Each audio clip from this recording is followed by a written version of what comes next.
Hello everyone, I'm Dr. Saubhagya. I'm an academic medical advisor at MOKSH Academy, and I'm here today to talk to you a little bit about my next upcoming session on the Usmle lecture series.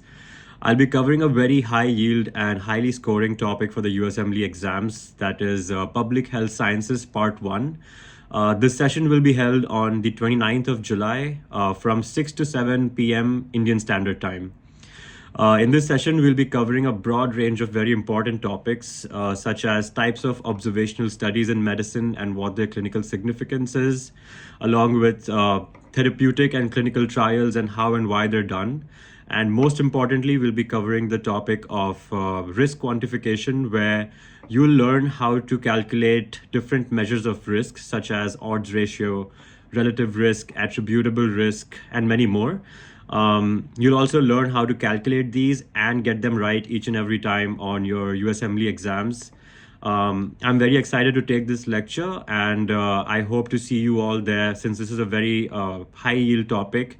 Again, this session will be held on the 29th of July, 6 to 7 p.m. Indian Standard Time. Thank you so much, and I hope to see you all there.